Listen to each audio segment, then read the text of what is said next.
Mi gente, you already know who it is. It's Danny Limelight. And I need all of you to subscribe to According to Woods podcast on Facebook, YouTube, and all other platforms.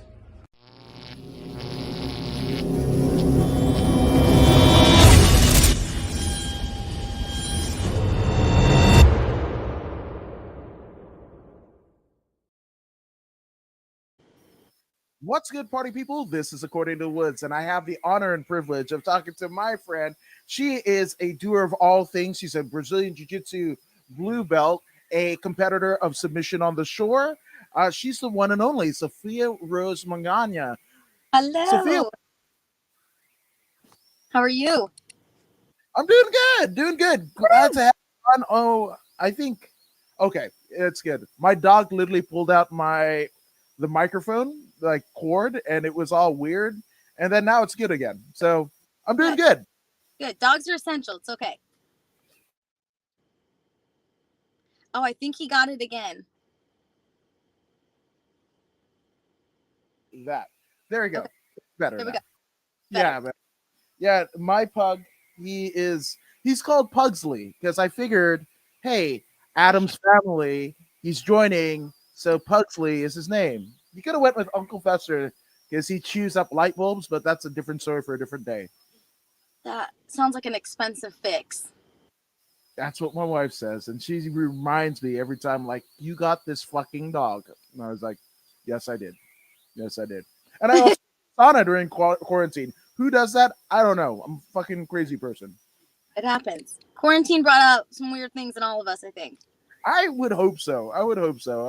Hopefully I'm not alone. But I mean, quarantine has been kind of cool for you because you moved from your native Arizona out to sunny Southern California to pursue a lot of your passions. Yeah, it's been amazing. Yeah. So yeah, do you want me to start there? Yeah, let's go. Okay, so during COVID, I remember when COVID happened, actually. It was right after Europeans, and I lost, and I was devastated. And I was like, Pans is coming up. I'm going to win this. I had actually gotten knocked out in practice, and I got a really gnarly concussion, and I broke my cheek. And Marcio was, really concerned. It was a really bad concussion, and we both agreed, COVID was the best thing to ever happen to me because I'm super stubborn. And I would have gone and competed to Pans. I made the weight. I made rooster weight. I made not being able to train much. And I went and I made it a week before Pans was supposed to go. COVID hit and everything got shut down. And so COVID gave me the chance to heal the concussion. And then Submission on the Shores reached out, Albert Tapia, and asked me if I wanted to compete. And I said yes. And it was actually against another Arizona girl, Mary. Mm-hmm. And she's a purple belt, and she's a great purple belt. She's someone I watched for a long time. She's another roosterweight girl. And I was this blue belt, and I just lost, and I was not sure if I was gonna do well, and I wasn't even sure if I really liked no-gi. And two of my really good friends, Bo and Dusty, they really helped me with my camp. Marcio did too, but we were focusing on a gi, But these two guys just really got it into me to work really hard, and I started eating a bunch of edibles while I trained, and it am I allowed to say that? Yeah, absolutely. Okay. Fucking go. Edibles while I was training to help manage the nausea and the headaches, and I really came into my own training a little bit high, and then I went and did subs on the shore, and I had Mercedes and Anthony Burchek with me. Mm-hmm. At Planet Tucson, and Heather Rafferty, and then I met my best friend, who I now is my roommate out here, Juliana Miller, another amazing 10th Planet girl, amazing fighter. And that weekend just kind of solidified who I was and put me on the map a little bit. And then a couple other tournaments came, No-Gi Pans came, and Nationals came, and I just started killing it. It just gave me this sense of confidence to have cannabis and jiu-jitsu tie into one, and COVID helped me really find myself and why I love jiu-jitsu, and it was that source of happiness that a lot of people in the world didn't have. And cannabis actually rose 300 and 400% for consumption in the state of Arizona at the time. So I was working more than I had ever worked, 60, 70, 80-hour weeks. And then jiu-jitsu, and it just, now that's all I do is I wake up and I do jiu-jitsu, or I work and then I do jiu-jitsu and then I work, and now they're just both worlds melding into one. And the state that like I loved, where I met all these amazing people, I now live in, and I get to train under Andre in at Autos, and I have amazing connections with 10th Planet, with PJ Barch, who is fighting soon, and Yeah. he's like my best friend and like my big brother out here. And then Juliana Miller, who like I couldn't say enough things about what she did for me, for like my confidence in jiu-jitsu and like as a whole. And now like life is just, I can't complain at all, which is No, great. I think it's a wonderful kind of scenario, and it could have not been, right. I mean, double C, COVID and a concussion, right, running concurrently. I think that's a triple C, but not to be confused with another triple C that resides in Arizona. Another story for another day, Oh yeah. right? But I mean, you turned a negative, what was to be a negative, into a positive, and also like, kind of check yourself, because if not for the concussion, you would have just kind of went and did your thing, right? And Yeah. sometimes it's cool to kind of hold back, because if you had competed or gotten any worse in terms of the head, like this, the mind is like a horrible thing to waste, right? That's the kind of analogy, Yeah. right? And it could have went way worse. Yeah, and I don't think not a lot of people really talk about concussions in jiu-jitsu, and like I've had a couple, and that one for sure. Like I've never been someone who really suffered from depression or being sad. Like if you meet me or meet someone that knows me, like I'm generally a pretty happy person. And I went through some serious depression because of that concussion. I couldn't remember things. I couldn't walk for almost 3 days. And you don't really think about the concussions that you can get and suffer in jiu-jitsu, because it's not a striking sport, but we get kneed, we get elbowed, we get dropped on our heads, or we just like kink our necks wrong or whatever it may be. And we take those like massive blows. And, like if it wasn't probably for submission on the shores and starting to microdose edibles, I might have quit jiu-jitsu, because it was just, I had like that big loss from Europeans. And, I was like struggling a lot with like other stuff with jujitsu and it whatever it may have been. And yeah, it was just like it was a crazy thing, and now yeah, yes. Well, I love that you're talking about it openly, Yeah. and Ian McCall, right, is talking about, in terms of mushrooms and, like psilocybin and like Yes. the fact that it's being, because for so many years, decades even, it was like a taboo, right, and an unfounded taboo. I kind of somebody, I think it was Joel Rojas from the Cage with Joel podcast. He shared it on his social media, where like cough syrup from like 1920, and it had cocaine, it had weed, it Yeah. had all of that jazz, and then like, for those who know, this is kind of like a drunk history version, but like, the reefer madness was started by, a major media conglomerate. Weed bad, da da da. Chances are, here's the thing: the Constitution of this United States probably written on cannabis paper. Just saying, right? Otherwise, it wouldn't have withstood the test of time, even regardless of whatever, right? So this was in the conversation, but I think it was, I want to say it was Hearst that kind of put that deal out there, and reefer madness and this is bad or whatever. But it's been found to, like, especially as people who deal with depression, all types of mental kind of setbacks, right? Whether that be chemical or what have you, it just kind of restarts everything, and making everyday life a little bit more tolerable, and has recovery kind of components to it that, again, was lost literally for, I want to say, 70 some odd years. Oh, oh, she froze. Yeah, we're talking about weeds and mushrooms and stuff like that, and not the one that you would get in Roundup or what have you.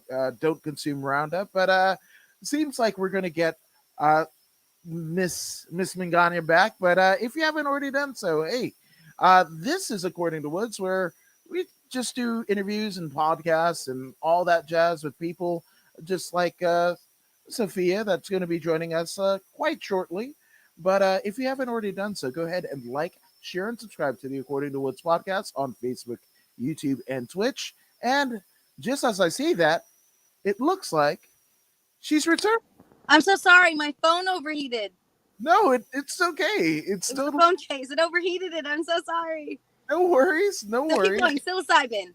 psilocybin and all of the healing benefits of that, and cannabis, and even non-cannabinoids and what have you. It's just, these are things that were taboo to talk about, in Yeah. generations before. And like, I kind of think about it.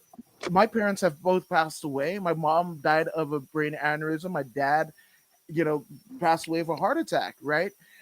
Even though it was so bad for them, what could it have been, their life and their quality of life towards the end could have been, if these things were on the docket in terms of their care.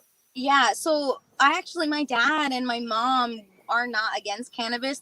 My parents are really cool. My dad grew up in San Francisco in the Bay, and he I suffered was from born head there. trauma.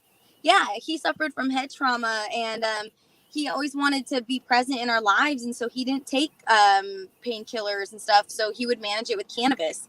And my mom was like this beautiful Irish lady who's like super hippie and like running through the rainforest, like on acid, Um, Obviously, she doesn't do it anymore, but like my parents have never been against it. My twin and I were two of the only people who never did cannabis or really drink or anything. I didn't even start smoking until I was 27, until I got into the industry. I'm 28 now. So Wow. it's still all very new to me.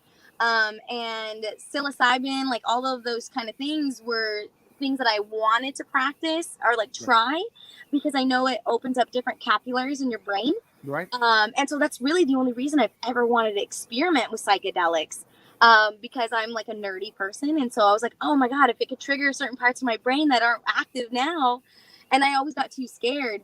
But then when I got this concussion, it really opened me up to the idea of it, because the only thing I could truly do to manage it, like the nausea and like the depression, was like to be microdosing edibles.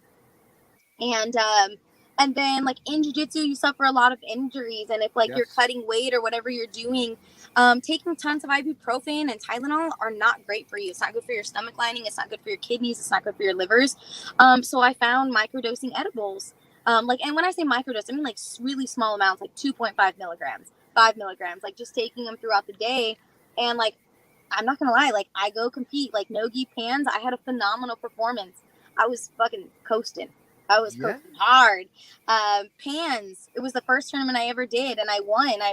My first major title was Pans, the Nogi Pans, and like the last year I've been competing, doing so well. I've been microdosing edibles the whole time. I hope my coaches don't get mad at that. But Yeah. and then I tried microdosing psilocybin shrooms in like chocolate bars recently, and like to kind of like help, because I took another really gnarly hit. I think I still have like, I don't know if you can still see this knot. I had this massive knot on my head, and like I had a massive knot over here. So I like got back-to-back blows training, and I was like finding like myself getting in that similar mindset that I had prior. And so I was like, you know what, I'm going to try psilocybin. And I know so many people that do it, so many people that train and go and compete and do it. And like the thing is, like, Bruce Lee always talks about your body flows like water, right? Yeah. And it's really hard to get in tune with your body, like when you don't have a great understanding of the body. Like as a blue belt, I know nothing, like nothing about jiu-jitsu. I know nothing about my body. I know like certain things that I can do to like control certain things, but like blue belts don't know, unless you're like Yeah. those like Jessica Khan as a blue belt, who's like this blue belt, I mean the slayer of Yes. women, or like Roberto Jimenez, but we're not all like that. We're not all like brilliant and like that, so, but I think that my point is, I think that edibles and psilocybin like open up your brain to like really trust your body. Yeah. And trust your moves, because I'm like someone, if you can't tell, I'm very like fast. My thought process is like rapidly go. So when I'm training, I tend to get caught up in that, and I get caught up in that in competition.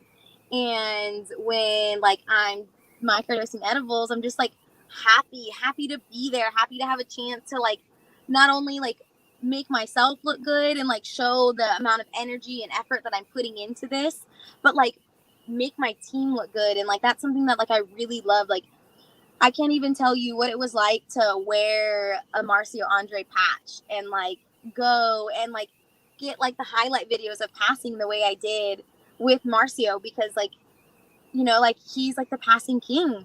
And to be Yes. able to move like him or a little bit like him was amazing. And I honestly think cannabis had like a lot to do with me opening up my mindset. And now like I'm with another amazing team, and and then I get to sell drugs during the day and train with the biggest monsters in the world at night, and that's life. It's a good life, and it's fun because I mean this kind of proliferation of you as a blue belt, that wasn't your first kind of introduction to jiu-jitsu, was it? No. So I'm very fortunate. Like life is good, My twin sister, same size. She was actually one of the first females to compete at roosterweight. She's a brilliant brown belt. She's a Pan American champion and a Nogi world champion. She's won multiple fight to wins. So she's been doing it for I think now 14 years. She's had back-to-back babies recently, so you haven't seen her much. She just won her first MMA fight. And then her husband is Ben Henderson. So that's how that's not how we got into the jiu-jitsu world, but he loved that she was like this little small girl 15 years ago when you didn't see too many small females in the sport. Yeah. Just like a monster. She is my nickname is Savage because like the way I compete, like a lot of people dubbed it to me, but like, man, this woman is a monster. Like I literally sometimes drive out just to Arizona just to hit her women's class because she's so phenomenal. So I got to see the world through just a spectator's eyes for a really long time, watching Ben in MMA, watching Maria compete. And that's how I kind of adapted my style. Like a lot of females in the sport are guard players, like especially small ones. And then like I just always saw my sister playing top. I always saw Ben wrestling. And like I can't wrestle, I'll tell you, there's some really great wrestlers out there that are women in the sport. I like to act like I can wrestle. I lead like a wrestler. I move like a wrestler, but I can't actually do it. And it's from years of watching them. And I never really even put two and two together until someone was like, you look a lot like your twin, but I've never really trained with her. Wow. Yeah. So like I move like her, but I never got to train with her. And then Marcio, like great guard puller, like he has a killer guard, but he's like a top player. And so it all just kind of morphed. And then Ben and Marcio had that super fight. Yes. So you got to clash of the styles, and then and that's so I got like that killer like, and then like jiu-jitsu, the GOAT, or one of I consider to be one of the GOAT or one of the GOATs, Augusto Mendes, won ADCC, won every major title. He's my nephew's godfather, and then I had Marcio Andre as a coach. Now I have Andre Galval as a coach, and we all know like the monsters that come out of there. And PJ Barch, who's one of my really good friends, and he's a 10th Planet guy. So, he has a killer guard, but he's also known for his wrestling and his passing. And like, I would say like he's one of my biggest assets in California. And Juliana Miller, who's like a Kimura armbarring queen. She's broken 4 girls' arms. Yep. And so like, I just get to have like this beautiful jiu-jitsu world that like, I don't think a lot of people are as fortunate as me. Like, so I have a lot to be grateful when it comes to like just life, but jiu-jitsu as a whole. Like, I'm very grateful and I just got sponsored by Hyperfly, amazing company. Like, what? Like, I think I cried. I did cry. I had a couple tears. Like, like they're like one of the biggest names, and they're like so good to their athletes. Like, the owners are brilliant, and like I was scared about the cannabis thing, and I was like, I'm sorry if it's like, am I allowed to post about my company? And they're like, no, we love that, and our CBD Life is another company, and like they don't find it as a conflict of interest, like that I represent a cannabis industry company, and then they're a CBD company, and so just like it's all mushing together like it was meant to be. And like to think a year and a half ago I didn't even smoke. Yeah, and I started training 3 years ago. So see, those are those things, right? And shout out to Our Life CBD and Sean Lerma and the rest of the crew. That's like fam. That's fam to me. Good Lord. They're amazing. Yes. Oh my God. I love them. Like, Sean is amazing. Like, he's so good to me. Like, I officially met him at Steps on the Shore in Texas. Yeah. I had fought and fight to win in Miami on a Friday night. And then the next morning I flew to Texas to compete at Steps on the Shore that night. And that was actually the weekend. That weekend is when I got sponsored by Hyperfly, being able to fly coast to coast and pull off the wins. I got one of the fastest submissions at Fight to Win that night. I think it was less than a minute. I got an arm bar, and then I caught an arm bar in my second super fight on Subs in the Shore. The first one I won by decision. Couldn't nail it. But yeah, and then like I met some amazing people from Texas, and now like life is just good. You know, it's just good when like you're grateful and you try to bring that into the jiu-jitsu community versus like a sense of arrogance or entitlement, which that can be very common in this sport. Yeah, it's good. It's good. Which is what I mean I love about like the essence, right? Like of course all of these opportunities and the connections that you have, but like you're very aware of it. It's like, yes, I do have this advantage, but I'm also going to put in the work to Yeah. kind of, you can't kind of stumble through the fastest like submission of the night at a competition like Fight to Win. You can't go through the motions. You can't Yeah. paint by numbers. That's something that you do with your own like inner strength and Yeah. volition. Yeah, a lot of people, like I've had some people in the past, like, you know, like, oh, you're just, and I'm not saying like I'm the prettiest girl, but like a lot of people will be like, oh, you're just a pretty girl and that's why you're getting these, you know, and or that's why you have these opportunities. And I have my masters, you know, like I went through it, and I grind hard. Like if I can train 3, 4, 5 hours a day, I will. But if I'm not, I'm working 60, 70, 80 hours a week, and I'm trying to live both lifestyles. I work really hard, and like I think my teams that I've been with and the people I cross train with, like they all see that, and that's what they all really appreciate about me. Like I'm not that girl that shows up to a gym that's like trying to get like the coolest black belt's attention, you know what I mean? I'd rather just be invisible, get in, grind, and get out. And if I can be happy, if I like I'm always happy training, but like if I can be in there and like have a great experience and like be like a fundamental part of the class somehow, like, you know, I will. But like I'm like going to grind, like injury after injury, I'm still showing up. Like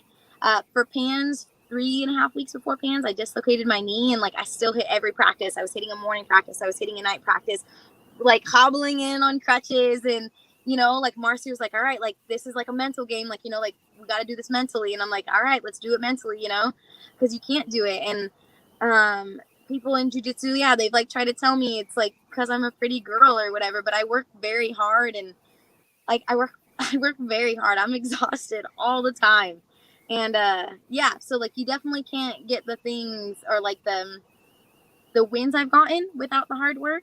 Yeah. And like that's something that I'm really fortunate to have some really amazing sponsors that like see that, you know, and they don't just see me as like, you know, another pretty girl in jiu-jitsu, because that's not what I am. Like if you look at my social media, like I'm not a thirst trap waiting to happen, you know, like I really try to put in the grind, the work.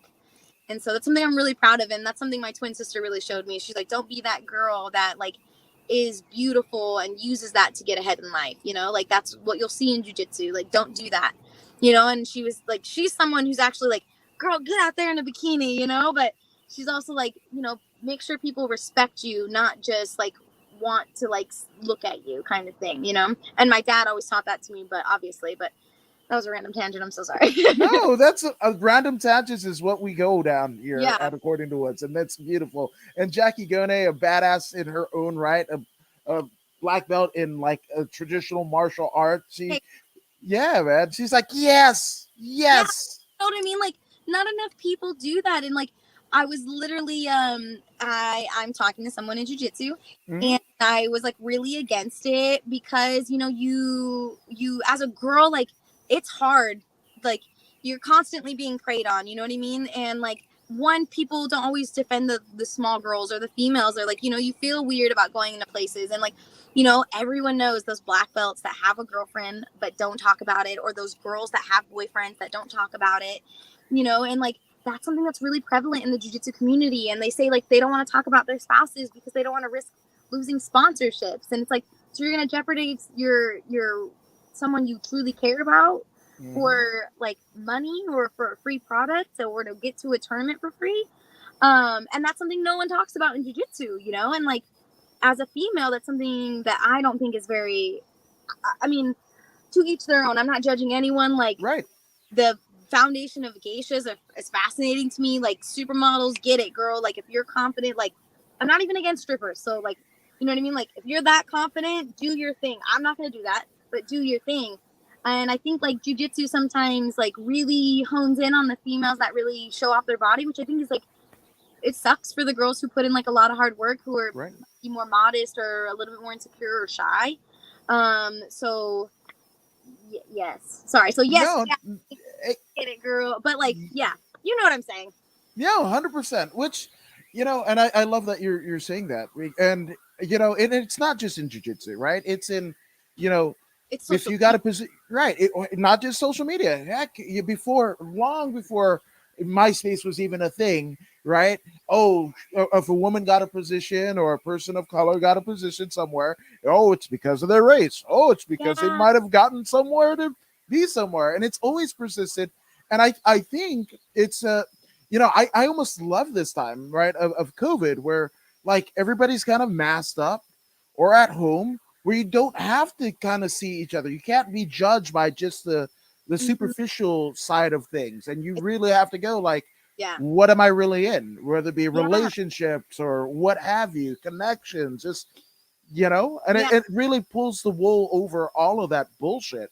Yes, exactly. And I think like one thing like COVID really did for jujitsu is like it really showed the people who are working really hard, and people, I know a lot of people are saying like, oh, I couldn't train, or oh, the gyms weren't open. But like the people who wanted to do good, they were finding ways. Like Marcio was teaching through a virtual class. And like I know a lot of people were doing this, like teaching through virtual classes, and like doing the solo drill. So like obviously as an athlete, as a female, even a small one or a bigger person, smaller person, whatever, there are things that you can be doing when no one's watching. And like I think COVID really honed in on that, and like it really tested a lot of people's mental grind, like because it's hard to push yourself when you're alone.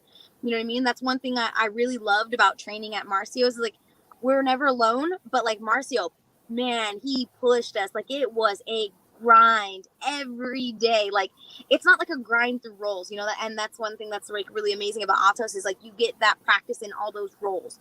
And it's just like you adapt through the roles. Great technique too, but like it's like lots of roles. You get all these body styles, and you get all these bodies and all these different types of players. But at Marcio's, it was like the things that you were doing that like mentally prepared yourself, like 20 rounds of 10 seconds of fast pulling as fast as you can, or 20 seconds of fast pulling as fast as you can, and like you just go go go go go go go go go. And those are things you can do on your own, but no one thinks about it.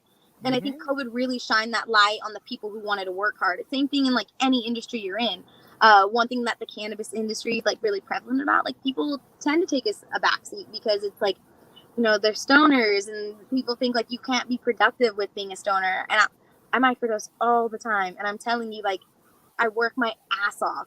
But like if you want to do it, you can do it. And if you want to be the best in the world at jiu-jitsu, you might not have the best technique, you might not be able to get to put in the hours, but you can show up and you can do like, you can teach yourself to be mentally strong. And I know everyone talks about that, but like for example, for Nogi Pants, I didn't get to train that much, right? I had a great performance, or like even leading up to Orlando, or Fight to Win, I was working a ton, and I do work a ton. There are some times where I only get to train like 2 or 3 times a week, maybe if I'm lucky, and I'm sitting in the car for 5 hours a day, driving all over Southern California, and I will still show up to a tournament, and I can still win it just based on that mental capacity. Like, okay, I know I've put in this work, and I know I've done this, and I know I've done this. I might not have the best camp, but I'm here now. And like I think that's something that people really lack on, especially like in jiu-jitsu. You know what I mean? Like you think you have to have the best team, you think you have to have the best partners with like the lightest gear, you know what I mean, like the perfect thing. And I think it's more of a mental thing. And same thing with being a woman in the sport. Like you don't see too many rooster weights or light featherweights going in the absolutes, and I think it's because like people tell you that you're small so you can't be in it. Or but that isn't that the whole point of Brazilian Jiu-Jitsu? Isn't that what Helio like did to put this on the map, is like make that small person feel powerful? And Erin Quill, who's amazing, her and I faced off in the absolute for Nogi Pans, and like we had a brawl. And like I got another super heavyweight the first round, and we had a brawl, and I'm like this rooster weight girl, and like, so it's cool, another random tangent, I'm so sorry. No, random tangents, great. Never apologize for such. Never. Yep. Not on this podcast. No. Yeah, good. Yeah. No, but it's really cool because like your path, right? Especially like 4 years ago, right? Was completely different, completely different. but you've really found your own. It not just jujitsu, not just cannabis, not just your occupational stuff. Like you've really come into your own. Under 30 of this like your Yeah. existence and where you are. A year ago, I was a completely different person. It's not something I really hide. Something really bad happened to me when I was 18, and I was really not good at being touched. I couldn't handle it. I couldn't handle anything domineering. I didn't like being seen. I was very shy with my body, and I worked a lot at bars, but my brother had to be a bouncer there, and I just really was not even a wallflower back then. I was just invisible. And for years, I lived that way.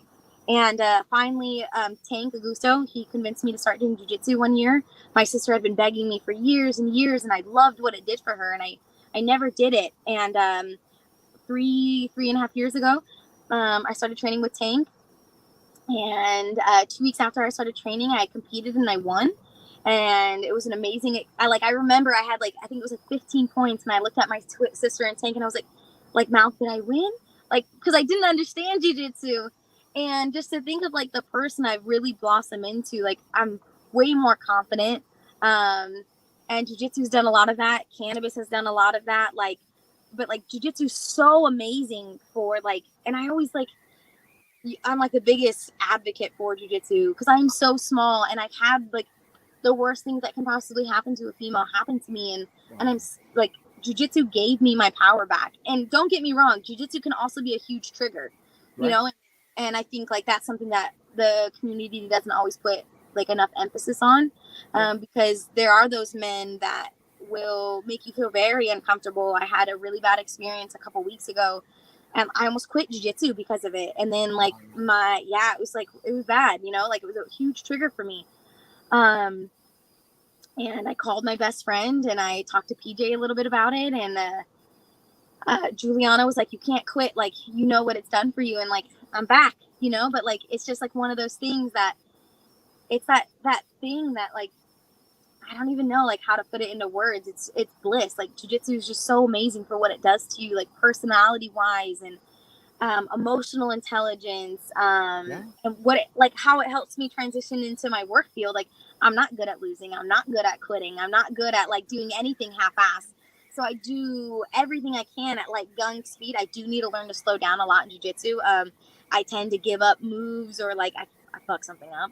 I can get swept because I'm moving too fast, or I'm putting too much pressure. I'm not patient enough. That's something both Marcio and PJ tell me all the time. It's Sophia, you need to slow down. I remember going into pans, Marcio's like, listen, girl, this way he just boy, girl, nothing bad. Right. He'd be like, I need you to just, and I was like, okay. And he's like, listen to my voice. And I was like, okay. And I would look over at him, and he'd be like, okay, time to settle. And I'd be like, okay. Because I tend to go so fast, but jiu-jitsu is one of those things that gives you that confidence to be anywhere and do anything at any time. And I am super small, and it I feel like a badass sometimes when I walk in places, I'm not the most confident person in physical looks or self-appeal, you know what I mean? I'm not very confident, but when it comes to jiu-jitsu, I'm confident. When I walk into a tournament, especially with the runs I've been on, I know anyone can humble you very quickly, very quickly. But that's part of the beauty of that confidence in jiu-jitsu, you know what I mean? Are you going to be the humbler, or are you going to be the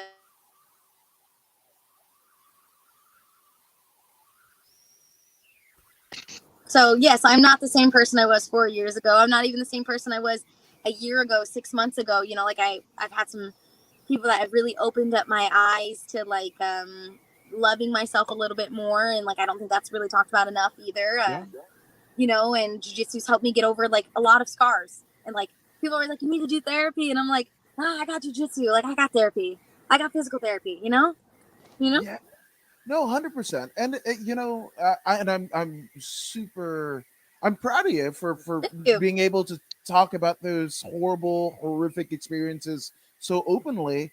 And here's the truth of the matter is, we all carry scars. We all carry scars, right? But it's what you do. Do you let your scars basically dictate in a negative connotation of where your life and trajectory is, or turn it into this fuel to make you a stronger Yeah, person, and that's what it looks like you have done. And no disparaging anybody that hasn't or is still going through it it took me and a what. long time, Yes. a long time, and I still struggle with it all the time, like all the time. But like, yeah, jujitsu is like one of those things that like really makes you feel empowered, and being high does too. It makes you feel good. And I'm not saying like eat 100 milligram edible, but I'm saying like you're nervous and you're going somewhere, you're Yeah. going to eat, and you have that anxiety. Taking 2 milligrams of like an edible is not going to kill you, and it's probably going to make you feel like light and airy. And I'm not proposing like everyone does drugs or anything, but I'm gonna stop right there. Right. You No, know I what mean, I'm saying? yeah, you got to go for what you know what makes you you and the best optimized version of you to kind of tackle the world. Because here's the okay, the depiction, right, of the 1950s, right? Guy comes home from work, women, his wife or girlfriend or significant other Yeah. grabs his shoes and paper and a scotch or maybe a beer, right? And just like that's it, right? And that Right. was just accepted. It was just accepted. And that But was like like, years ago, even 30 or 40 years ago, it was pretty, yes. and like people think that's like, that sounds like so long ago, but it's really not, because that generation is still here. Mm-hmm. Yes. No, 100%. And obviously, with anything you do it in the conscious mind. This guy might have had my own like, and I growing up in Inglewood, a person of color. I was biracial. My mom's Fijian. My dad is African descended of slaves. From the Midwest, and it was always like bad, bad. Don't do drugs and whatever. Oh, those bad kids over in the corner, the gangsters and what have you. So I stayed away, right? And then there was a particular time where one of my fighter friends, he was like, we actually were on our way to a Bellator kind of like press event, like the Wednesday before the So good. fight. They're so good to their people. I just want to throw that out there. Keep going. Yes, they are. Shout out to Bellator, which has a fight tonight in a couple of hours. So that's Yeah. going to be awesome. But yeah, what ended up happening was he was like, "Hey, I've got a sponsor. It's an edible brand. Here, try one." Now, my only kind of like construct of what he was giving me was it was 425 milligram, all right, and it was just gummies. And How many did all you I eat? all I know is Joe Rogan talks about Joey Diaz having a Death Star, and it's 500 milligrams. So I'm not great at math, but I know 25 is way less than 500. I'm good. Take it, whatever. Oh, I tripped balls. I tripped balls. We missed the whole thing. He had a fight at LFA where he fucked up his knee, like he reversed a Ric Flair figure four. So he was in a brace. Apparently, High Me was a douche and left him at a bar. It was all fucked up, man. Yeah, Yeah. it was. Be careful. Like everyone thinks like it's like about eating like 20 milligrams is like a normal amount. That's actually a really high amount. And like not enough people like, but there are like people who have tolerances that are massive and they eat 100 at a time. I can't do that. Like some really top athletes that I know that like eat and smoke all the time, they can't do that. I always tell people try like 2 milligrams at a time. 2 milligrams at a time. Try 5 milligrams. Like microdose. I had a friend from England during COVID.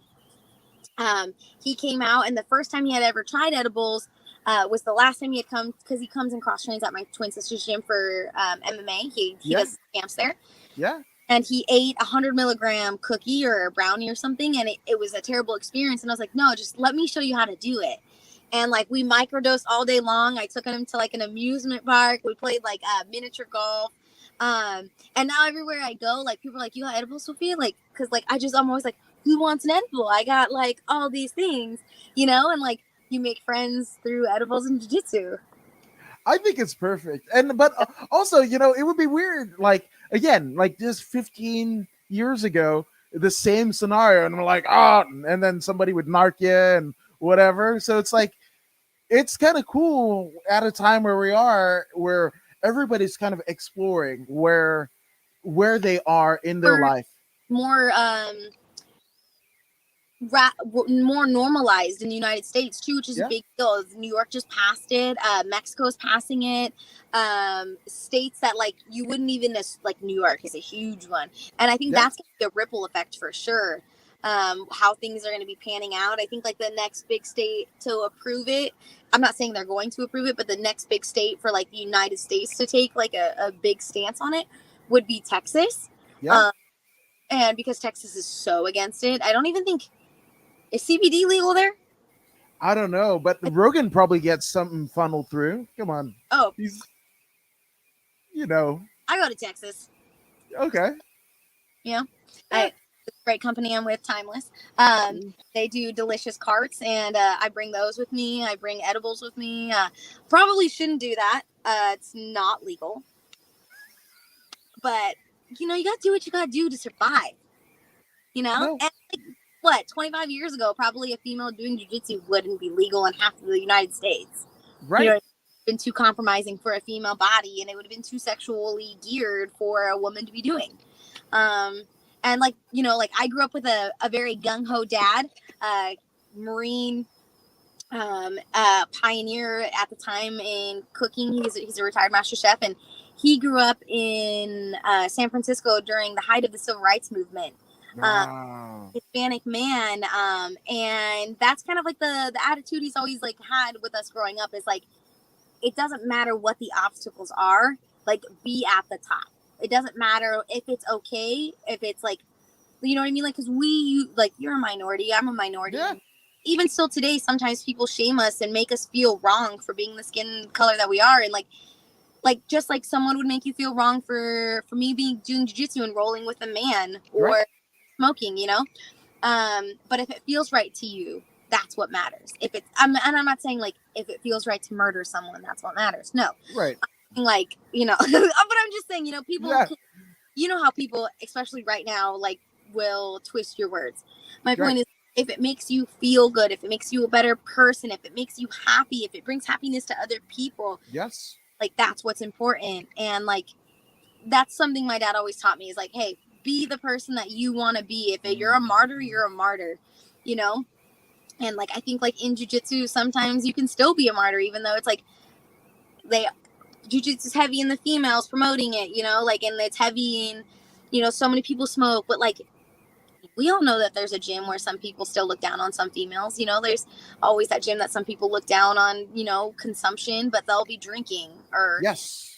or they're doing anabolics or SARMs or Right. but it's not right to do an edible. Like, what? And cannabinoids are like, your body makeup is truly meant to take in those cannabinoids, the terpenes. Terpenes are used for perfume. They're used for soda. Like, you know what I mean? Limonene is like one of the most common terpenes used in everything from cleaning products to ingestion of some sort to like candles. You know what I mean? And people like slam that, but it's like, oh, I can take like a horse tranquilizer and it's okay. Probably that was a dicey subject. No, I don't think so. Because again, like I said, you know, it was propaganda, right? Yeah. I mean, you know, William Randolph Hearst was getting his ass kicked by all of these cannabis, you know, growers and everything. And he also he basically had a meal. So not only did he own all of for the most part, 70%, if not more so, of all of media, radio, television, and print. But also with the print ads, he basically had, he owned a timber mill like all across the world, and he was getting his ass kicked and handed to him because he's got all of these timber mills and people chose hemp paper rather than it. So he was just like, fuck it. I got an angle. I got the media. Let's push this narrative. And it's a narrative that is still here till this day, 70 some odd years later. And you know, that's the same narrative that happened with steroids. I'm not saying like I'm for steroids. I don't do them. I would personally rather see what I'm capable of without them. Yeah. But like when you're in your 30s and you're competing at a high level and you're putting your body through like a monstrous workout, like I get it, you know. But that was the same thing as the propaganda on steroids. That's why they were illegal. People just like, you know, like, I mean, why are steroids illegal? Like, why are, you know what I mean? Like, think about it. I get why meth is illegal. I Right. get heroin is illegal. I get it. Those I get. But like, I know a few people who do them. And I don't do them. I would prefer to be with someone who didn't do them. Right. But like it happens, Yeah. and it's not something that necessarily people should be shamed on. Like, I'm in so much pain on a daily basis that like recovery sounds nice. Like I was training somewhere last night and I heard like this loud crunch in my elbow. Just like a freak thing, and now I can't even fully extend my arm. Like I like but like might not have happened if I was doing steroids. I don't know. Not the point. Just like, but you know what I mean? There's so many different taboos in this sport, and there's so Yeah. many. It's crazy, like how everything gets so twisted so quickly, and like so many people, what is it? The Matt Burn podcast. I think they're pretty good at like going back and forth on Yeah. both sides of things, which is really cool. Especially because of who they are in jiu-jitsu. Like they have very open minds, but they can also be very narrow-minded in certain ways. Everyone Right. is. But it's cool. You know what I mean? Like jiu-jitsu has like it's crazy. I think it's so many things that that got brought to the forefront and have to be addressed. Like they literally have to be addressed. Mm-hmm. That I mean, in any other kind of construct, we don't get right. I mean, at a time where like political and social kind of unrest, like you have people of different political belief systems, different like sexuality preferences and identifications. You've got people who are in law enforcement, people that might have a record, all of these things, people that have been abused in a litany of ways and everything. And all of these things have to be addressed like all at one point. It's all brought on the table. I like to think of it, and that's why I love like all aspects of combat sports, because it's literally the bullshit like thwarter. It fucking denies all types of bullshit, because I don't care where you said you train, where you've been from, what background you have, whatever. Doesn't matter if it's MMA, jiu-jitsu, taekwondo, what have you. It's all mats, right? Boxing, it's all mats, right? And again, all that shit gets thrown out the fucking window when that bell sounds and you have to fucking show up. Yeah. It's like, like there you go to a gym and there could be like a fucking 3-strike felon and then like a cop, like a gang squad cop, and they're like talking like they wouldn't normally talk on the streets, and there's like there's very liberal people and very democratic and Republicans that like all train together, and like jiu-jitsu really just, I guess like that's another reason why it's like so important to be open-minded in jiu-jitsu, and probably why I went on so many of those tangents. I think that like jiu-jitsu is like this very beautiful common ground, but it's also a beautiful breeding ground that allows people to come together in ways that I don't think other sports really allow you to, you know what I mean? Because it's a team sport.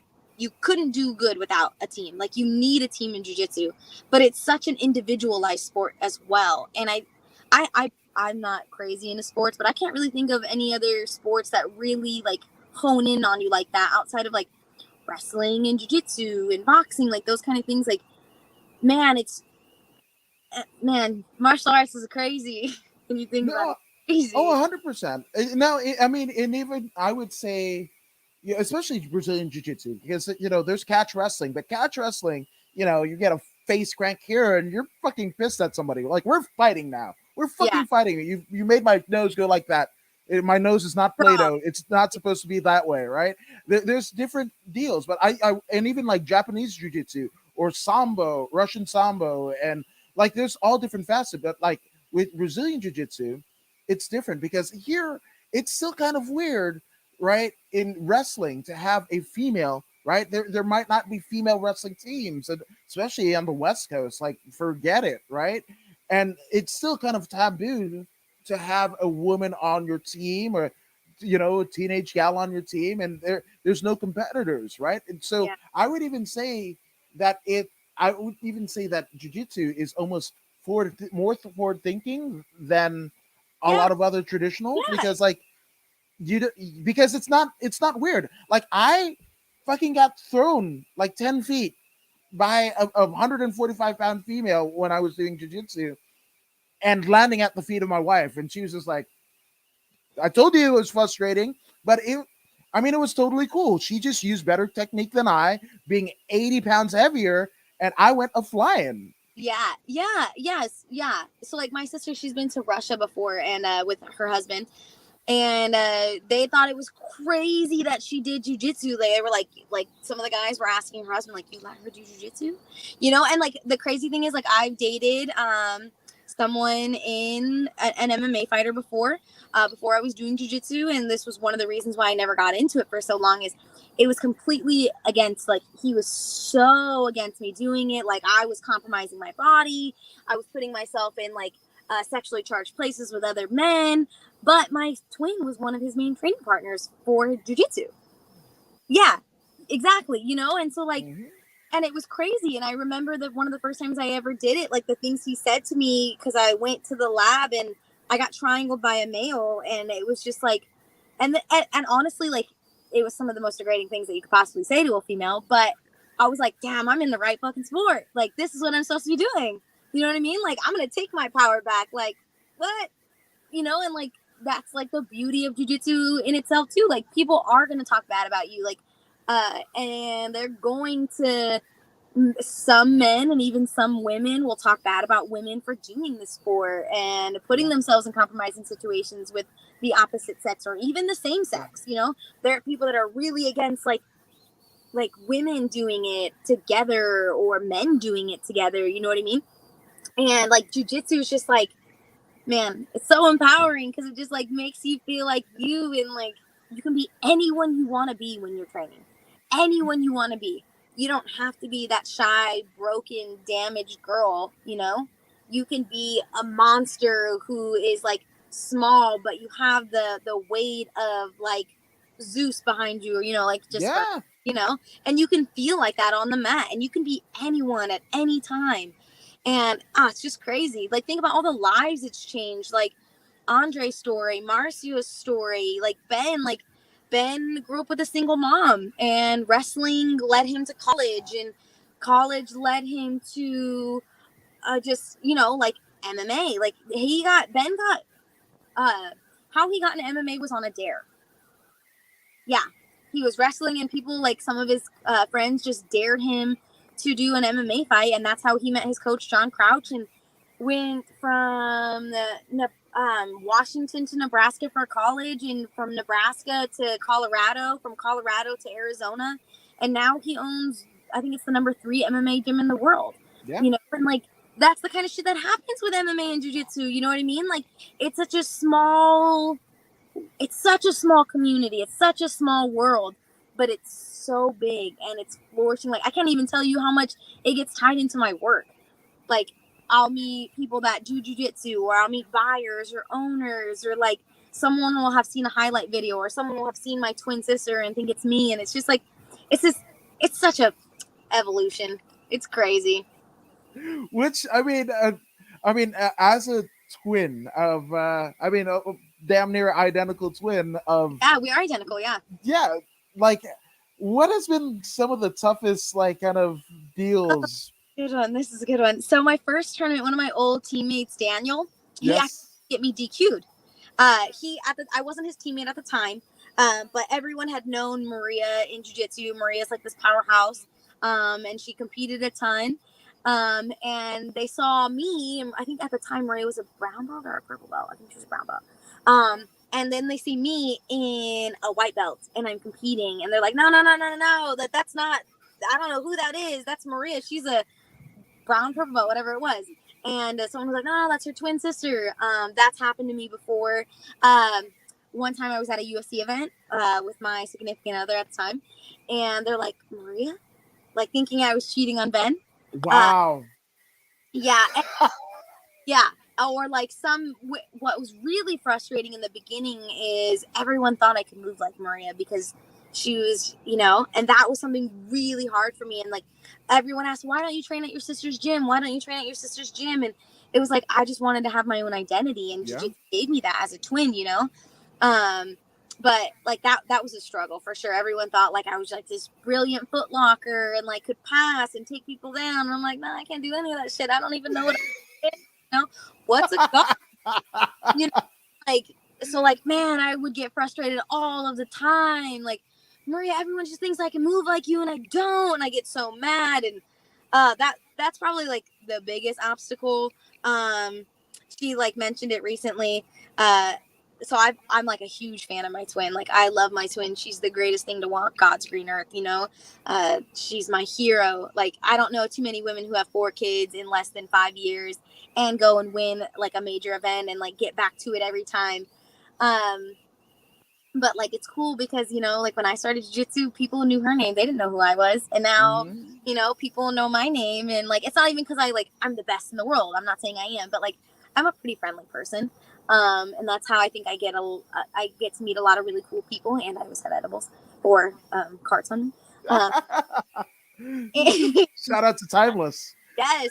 And then now people are like, oh, you're Sophia's sister. And it's like, that's been pretty cool. That's like a good feeling, you know, just as a blue belt, you know, like that's what my sister is encountering. And she's like this amazing brown belt. So yeah, that's probably like the worst obstacle I think I've done, getting DQ'd for that. Or like, I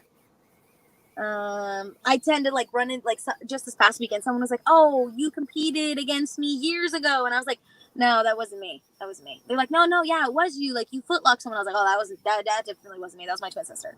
You know, like that happens a lot, but that's not the worst thing to, you know, be compared to your hero. So. Yeah, not bad. But were there any good stories where like, hey, one might be particularly good in a school subject, and we're like, oh, yo, sis, tag in, you go do that thing? Done that before. Like, I've taken some tests for her for sure, but like in high school, after sophomore year to senior year, we went to 2 different high schools. Yeah, so there was that. I don't know if I should tell this story. My first Pan American Games, my sister was pregnant, and I didn't know why she wasn't competing. It was very weird for me to understand, but I didn't know she was pregnant at the time. And we get there. This has never happened. She has never competed for me. I've won everything I've won on my own. Just looking at her jiu-jitsu, hers is way more beautiful, people. But she was like, you want me to get you to the finals? Then you just win the finals? And I was like, that didn't happen. But like, she offered it to me, you know what I mean? I'm not sure she would have actually done it, but like, it was a thing. Yeah, her driver's license test before. That's super illegal. I shouldn't be saying that. I've done You're doing it now. Statutes of limitations are over. Different state, so you're good. So. Let's hope so. Some of them don't have statutes of limitation. For offenses, I'm not sure what the limitation is. But like, I've done some tests for her. You know, there's some things like sometimes I'm just way too shy, like to even make a call. And so Marie has to do it. Like, I'm really bad at sticking up for myself, like really bad. I'm quite the pushover. It doesn't really seem like that when I train, but I am like a huge pushover. And so Maria she's definitely the powerhouse twin. So sometimes she has to step in that case. Like, there was an instance once where we were at this fight to win and someone like hurt my feelings, and I'm such a pussy, and like I hate confrontation, and I wouldn't say anything, and my sister was like, I'm gonna throw a fucking drink at that bitch, and I was like, no you're not. And she's like, okay, I'll just come train and fuck her up. And I was like, no, you don't need to do that. But like, you know, so like things like that definitely happen. Or I'll be like, yeah, we do stuff. I did try and trick her husband once too. It was like right after, I think it was like his first or second time he fought Cerrone, and he had never met me yet, and I was wearing Maria's shirt that day, and like I had my hair similar to her, and I was sitting at the front of the lab, and he walks in and he just like kind of gives me a head nod, and I'm like, God, is that how he fucking greets my sister? Like, what the fuck, you know? And then he sees her and his face lit up. You know what I mean? And Ben's a pretty stoic human. If you meet him, he doesn't talk. Some people get really mad at him. He's just not really chatty. Yeah. He's chatty with her for sure, but he's not like the chattiest human. And like, so it was really cool to see, like, he knew instantly, like, it wasn't me. I mean, it wasn't her, you know? Wow. So, you know, we probably would try and trick like the human I'm talking to, like, to see if he could tell if we were ever all together. That's something we would definitely do. It's a nice way to kind of police everything, and shout out to Benson Henderson for knowing like the essence, like this is different. That's the one. Right on. Oh God, they're a brilliant couple. Like their goals. Like people always say like we were talking about earlier, like people hide their relationships, and they're not like the most flamboyant with their relationship. They're not the most and they don't hide their relationship, and they have one of the best relationships like I've ever met. Like I can't even think of a single fight they've ever had. Like he's never called her a name in 10 years. He's never like yelled at her. He's just like, what can I do to make you happy kind of thing. And like they've had opportunities to exploit their relationship, like when they got Ben proposed to Maria in the octagon. Right, yeah. It was a big deal, and they wanted to do like their wedding, like do a whole showcase on their wedding, like on the road to the octagon, because he was also, I think, like right after that he fought Gilbert Melendez fought Gilbert Melendez, and that's when he proposed. Then he was fighting someone else. It was another title defense. I think it was like Frankie Edgar #2 or something. I don't know. And they wanted to do it, and like they could have made a killing off of it, and they just refused to do that to their relationship. And I don't think, I think that's something that happens in jiu-jitsu too. Like, some people like they do too much or they don't do enough, and it's crazy. It's crazy. It is crazy, but I mean, I think it's amazing in all of it, right? Like the path that you've been on, like both professionally and personally, and I mean, do you have any goals for like maybe the upcoming year or like a 2-year plan, or does it go with the flow? Yeah, of course. Of course I have goals. I think it's really important to set small goals, because big goals can be really discouraging. Since I just moved to California, like the biggest goal is to like, really feel at home with the team I'm training on. It was very like one of the hardest parts about moving was one, leaving my family for sure. Like I'm very attached at the hip to my family. I'm like anything they need, that's what I do. And that was why my sister like encouraged me to move. And leaving Marcio's was very hard for me. It's still very emotional for me because like I saw the projection that I was on with Marcio as my coach. And I like that like Marcio didn't always tell me what I wanted to hear, like he didn't, when I would win things, like it wasn't like he didn't like blow smoke up my butt, you know what I mean? Like it was like we need to fix things, but he was also very encouraging at the same time. And like, that's something like I really love and miss, and like, that's something I really want to have at Autos. And like, so that's a goal, is to feel comfortable there. Obviously my goal in the next year is to grow Timeless as a company. I would like to be one of the leading brands in Southern California for karts. That's a huge ordeal right there alone. I would like to be hitting a certain projection for a number, which I'm not going to mention on here. Sorry. Of course. That's like my goal, is to build my company. Jiu-jitsu is a huge part of my life, and I want to win pans. I want to win Nogi pans. I took second at Nogi pans, had a brilliant performance, not shamed about anything. I lost to Dakota Zimmerman in the finals. She's a monster. There's no shame to my loss. Like that was probably my favorite tournament. I think I did the best in that tournament ever. This year I want to win Nogi pans. I want to win pans again. I want to win worlds if they have worlds. If they have Europeans, I want to win the Grand Slam. Like that's my jiu-jitsu goal for sure. And for my company, which comes first, like my job, my occupation comes before jiu-jitsu. And it's to be one of the leading companies in cannabis for Southern California. I would like to, by the end of the year, I'd like to be in the top 10, because right now we're very small. We're number 5 in the United States for cannabis companies. But I would like to be in the top 10 for California. That's like my goal for sure, and to find a healthy work balance life.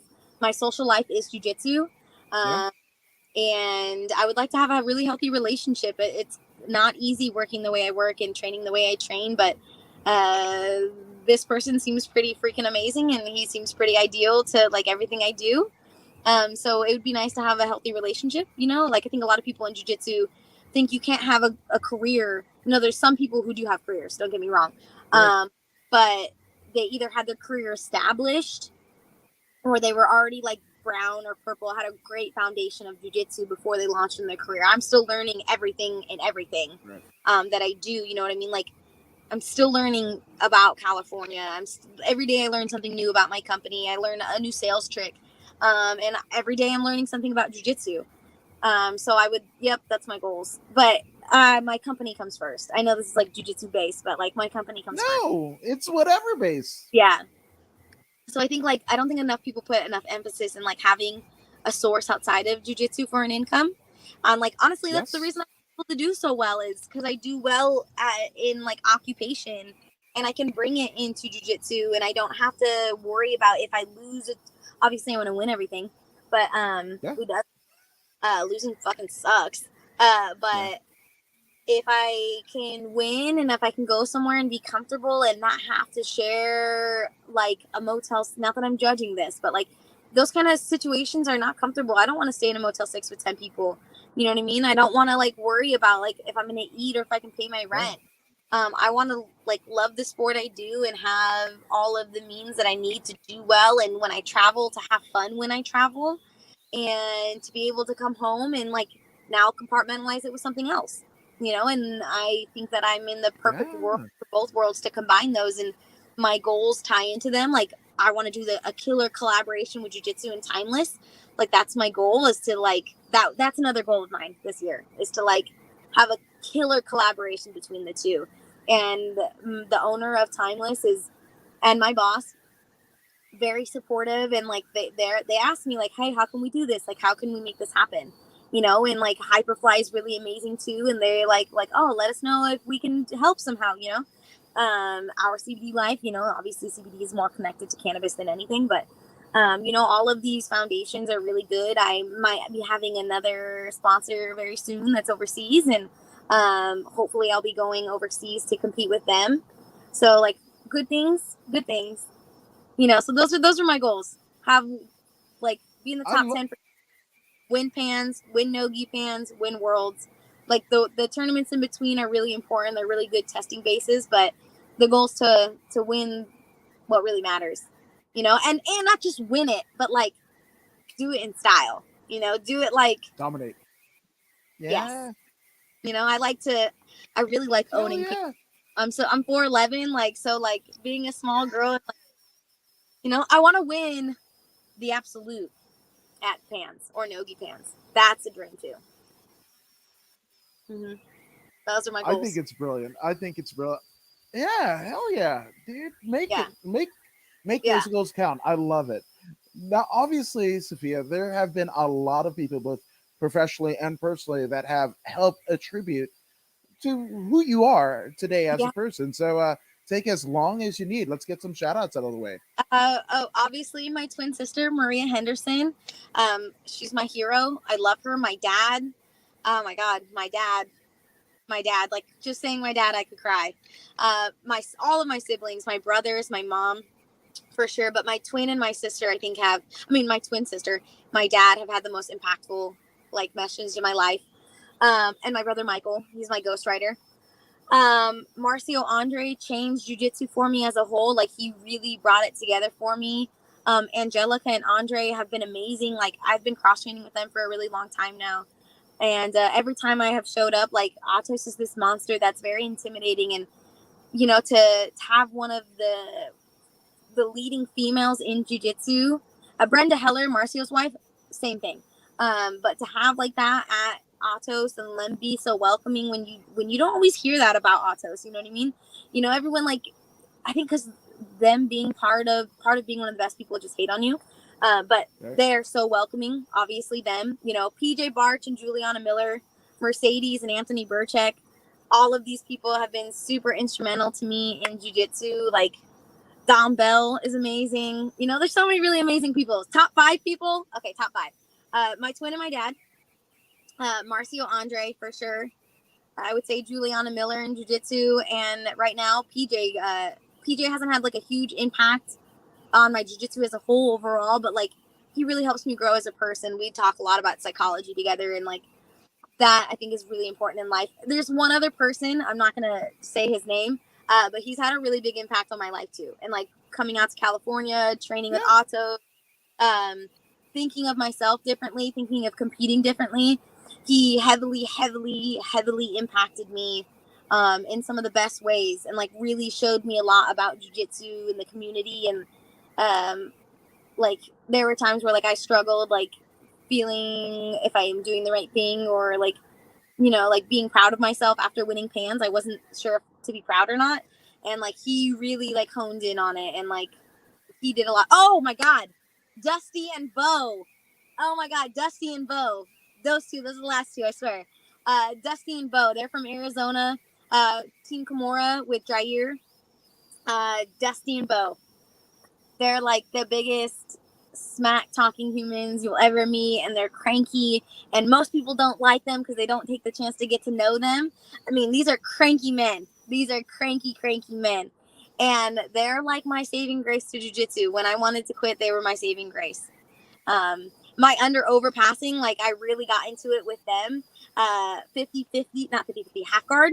Like they're the half guard guys. Like you'll see I'll play a lot, or them too. Yep, that's it. That's all I'm gonna call out because that's too many people. But there's just a lot of people that have helped me, and like, man, there's so many people that have helped me in like small increments too. Like, No. you know, just crazy. It's crazy. Like the different. There's a black belt in Arizona. His name's Tyson. He was a big part of me understanding the difference between training and competition training. He's actually the one who introduced me to Marcio and got me training with Marcio. Anthony Burchek, Mercedes, 10th Planet Tucson. They're amazing. Boogie from 10th Planet. Like 10th Planet is so inviting, man. Like as a team, they're just so amazing. Like everyone is so amazing there. God, and like you know, in the traditional jiu-jitsu world, people don't. Like, you know, they talk smack about 10th Planet, and now 10th Planet's doing big things. Geo, man, did you see that match with Kennedy? That was such a technical battle. It was beautiful. And then you think about PJ going and competing with some of the best guys in the world, you know, and like 10th Planet, like a couple of years ago, didn't get the respect it deserved. Right. And now you see them doing big things. So, like, for sure, sometimes when, 10th Planet, I have to give a big shout out to 10th Planet. Yeah. I'm done. I'm done with shout-outs. No, I love it. And it takes a village to raise somebody, and it seems like you have a pretty astute village behind you, and that's amazing. Yeah. And that's why you are the shining example of all the experiences and all the people that have put just like good vibes, that even the bad vibes you have made you stronger. So amazing. Mike Columbus, the photographer. We took the photo. Yes. Yeah, Mike is the man. Like I think he was one of the first really big people, like name-wise in jiu-jitsu, that really made me feel like an individual outside of my sister. And I really appreciate that about him. And like, you know, like he's just a good person, and his wife is great, and his son's great, and like, man, you can't like hear anything bad about Mike. So for sure, Mike, like just as a human being there, you know what I mean? Like I'm not the closest to Mike as like some people are, but like, man, he's a good person to have and to know. Like he's just that good energy. For sure. That's the last one. For sure, that's the last one. No, you get a whole other hour. I would not have minded, because again, that you are the product of all of those people. So I believe I think it's apropos to kind of be able to say, because sometimes I come from two families, in fact, in my mom's and my dad's, where we only say nice things or really kind of whatever when people pass away. So I think it's very important, that component, to kind of, while people are living, can hear this, can see this, to be like, thank you, man. Yeah. Well, thank you. Like, thank you for letting me talk about all of them. I talk a lot about the people who mean a lot to me. Like, you can't probably see me go anywhere without talking about my twin or Marcio or my dad or my brothers. Like, I'm always talking about someone, because I think like that's a huge part about being successful, is like recognizing the people that give you the success. Oh, and shout out to obviously my company, you know, like Timeless, like my boss, Devin, the owners, Rocky, George, Sean, Hershey, like the fact that they support me doing this and like trust me enough to do my job and to like have this life, like both are very demanding, and like the trust that they give me is pretty amazing, you know? So them too, for sure. Fuck yeah, man. I like it. You guys know, next time I'm in LA, let's connect after this, and I'll have to, you know. Yes. No, absolutely. No. Yeah, absolutely. I'm with it. And again, to get the love sprinkled from Sophia Rose Magan, where can people find you on the interwebs? So obviously I'm on Instagram, Sophia Rose _AZ, which I should probably change that, but not. I am on Facebook, but it's under S Rose Magana. I had someone hack my Facebook, so I had to change it. But I'm not really on that. Social media is the best way to get a hold of me, and or Hyperfly. Hyperfly is pretty amazing about like finding me through Hyperfly Women, or like alwaystimeless.co. At Instagram, but Instagram's the best way to find me. I love it. I love it. And yep, Robert Simerson. Yes, Sophia, my guy. Hi, my guy. Yes, and then gang. Yep, Gang, that's gang. that's literally how we connect. Gym crashers, like this is all fam here. So I just fucking love it. And welcome to this family, the California family. Just amazing shit. Anything man. you need, you let me know too. I'm a big proponent about like spreading the love. I think good things happen to people who give good things out. So if you ever need anything, especially cannabis derived, let me know. Gang. I got you. Again, and what we got is you guys. And thank you guys for joining us here on According to Woods. And if you haven't already done so, go ahead and like, share, and subscribe to the According to Woods podcast on Facebook, YouTube, and Twitch. I mean, Sophia, you're subscribed, right? Yeah. Yes. So be like Sophia. Go ahead and subscribe to the podcast. But if you don't take our word for it, and I don't know why you wouldn't, here's Pro Wrestler Zeta Zhang. Hey, this is Zeta Zhang. Make sure you subscribe to According to Woods